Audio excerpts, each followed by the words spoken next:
नमस्कार दोस्तों, एक बार पुनः स्वागत करते हैं आपका हमारे इस यूट्यूब चैनल वेद साधना पे। और जैसा कि आप लोग जानते हैं कि हम लोग गत दिनों से लघु सिद्धांत कौमुदी का पाठ कर रहे हैं और उसको पढ़ रहे हैं, अर्थ सहित हम उसको पढ़ रहे हैं। तो जैसा कि हम लोगों ने पिछले वीडियो में संज्ञा प्रकरण को पूरा पढ़ लिया था और आज हम लोग उपस्थित हुए हैं अच संधि पढ़ने के लिए। ठीक है, तो इससे पूर्व जो वीडियो बना था उसमें मैंने आपको जितने भी विधायक सूत्र थे उसको बता दिया था।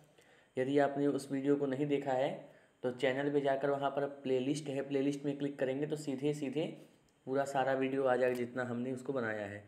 तो चलिए बिना किसी देरी के हम लोग पुनः अपने सूत्रों पर व्याख्या करते हैं। तो संज्ञा प्रकरण का सबसे पहला सूत्र है ईको यणचि। ठीक है, ईको यणचि क्या कह रहा है? इकः स्थाने यण स्याद अचि संहितायाम विषये।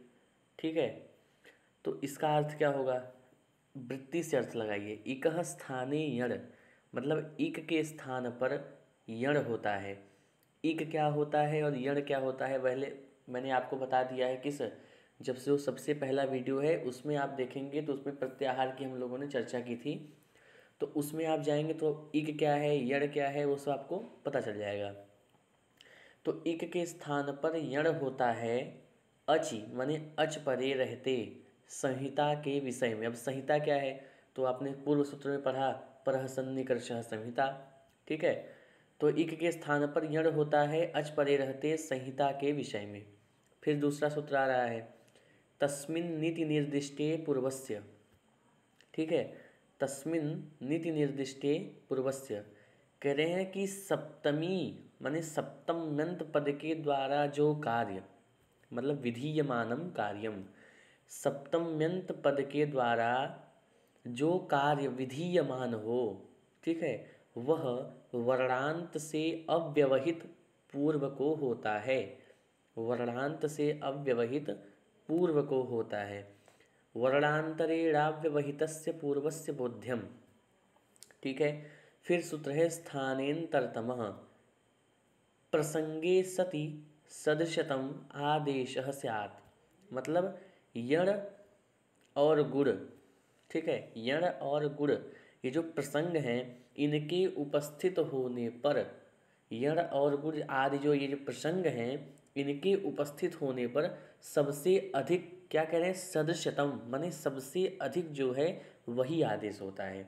ठीक है, फिर सूत्र है अनचिच अचः परस्य यरो द्वे वास्तो न त्वचि।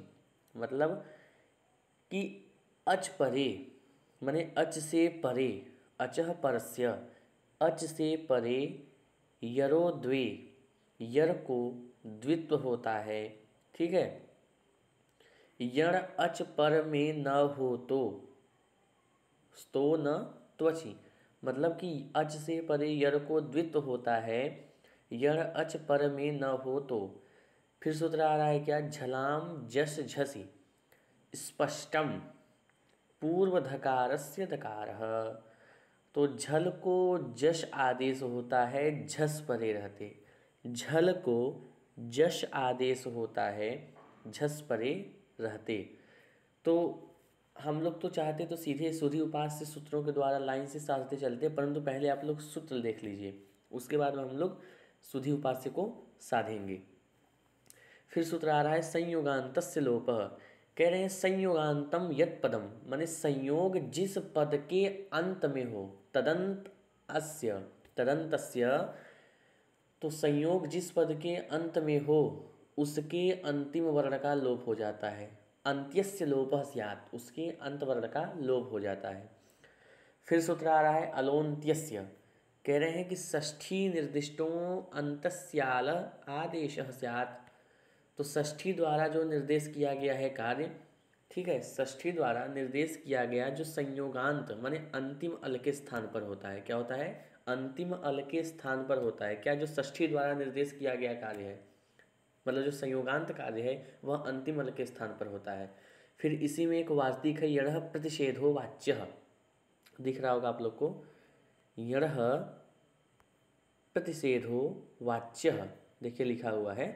तो इसका अर्थ क्या होगा, कहे भैया संयोग के अंत में, किसके अंत में, संयोग के अंत में यण के लोप का प्रतिषेध करना चाहिए, प्रतिषेध। ठीक है, तो अब चलिए हम लोगों ने सूत्रों को एक बार, हमारी जो पहचान है इन सूत्रों से हो चुकी है, अब हमें सुधि उपास्य साधने में सरलता होगी। तो सबसे पहले सुधि धन उपास्य ऐसा विग्रह हुआ, शुद्धि उपास्य, सुधि धन उपास्य। अब इसका अर्थ क्या होगा, मतलब जो विद्वानों के द्वारा जो उपासनीय है वही है सुधि उपास्य। सुधि मतलब होता है विद्वान कह सकते हैं, पंडित कह सकते हैं। तो सुधि उपास्य ऐसा विग्रह करके ईको यणचि, ठीक है, ईको यणचि की सहायता से और तस्मिन नित्य निर्दिष्टे पूर्वस्य की सहायता से और स्थानेन्तरतमः, इन तीनों सूत्रों की सहायता से इक के स्थान पर हम लोग यण करते हैं। क्या करते हैं, इक के स्थान पर हम लोग यण करते हैं। तो सुधि में जो धकार उत्तरवर्ती इकार है उसको हम लोग क्या करेंगे, यकार कर देंगे, मतलब यण कर देंगे। तो यह हो जाएगा, तो क्या हो जाएगा, बन जाएगा सुधय धन उपास्य। क्या बन जाएगा, सुधय धन उपास्य। उसके बाद क्या करेंगे हम लोग, सूत्र लगाएंगे अनचिच।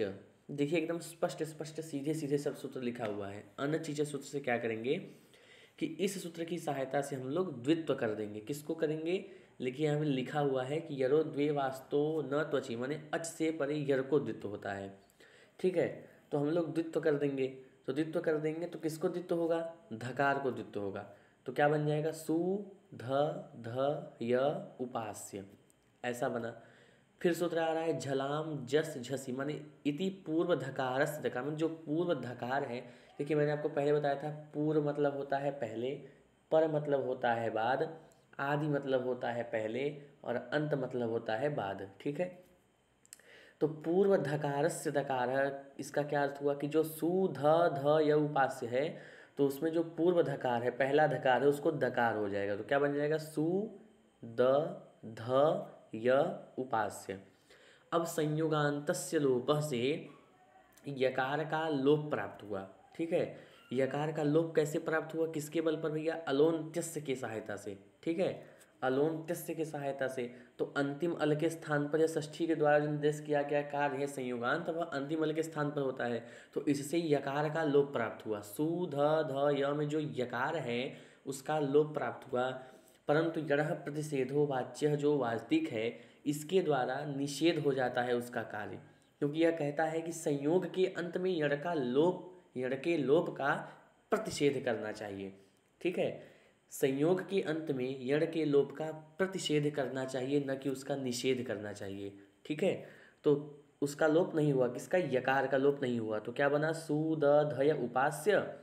ठीक है, और इसी को हम वर्ण सम्मेलन कर देंगे तो क्या बन जाएगा, शुद्ध्युपास्य, शुद्ध्युपास्य। द और ध एक पे आ जाएगा तो बन जाएगा शुद्ध्युपास्य। देखिए यहाँ पे जैसे लिखा हुआ है शुद्ध्यु, तो य में जो उपास्य का ऊ था वह ऊ जो है वह य में मिल गया तो यू हो गया और शुद्ध्युपास्य बन गया। ठीक है, इतना आप लोग समझ गए होंगे जहाँ तक हमें आशा है। और उसके बाद आप लोग सूत्रों को दोहराते रहिए ताकि आप लोग को यदि सूत्र याद रहेगा तो आप लोग समझ पाएंगे। और अब से पाठ थोड़ा सा वीडियो ज़्यादा लंबा बनाएंगे ताकि आप लोग को एक प्रयोग दो प्रयोग एक वीडियो में बता सकें, क्योंकि अब तो केवल सूत्र सूत्र पढ़ना नहीं है, अब तो हम लोग को प्रयोग भी साधना है। तो कम से कम यदि हम लोग 2 प्रयोग एक दिन में साधेंगे तब जाकर यह कार्य हो पाएगा। तो फिलहाल शुद्धि उपास्य बहुत बड़ा था इसलिए हम लोग को एक ही साधना पड़ा। और अगले वीडियो में हम लोग मध्वरी, धात्रंशः और लाकृति ये 4 प्रयोग साधेंगे। ठीक है, आज के लिए इतना ही। और यदि वीडियो पसंद आया हो तो चैनल को सब्सक्राइब अवश्य करें ताकि हम जितने भी वीडियो बना रहे हैं वह मेघदूत के हों, लघु सिद्धांत कौमुदी को या अन्य किसी प्रकार के हों तो आपके पास बड़ी ही सरलता से पहुंच सकें। तो आज के लिए इतना ही, धन्यवाद।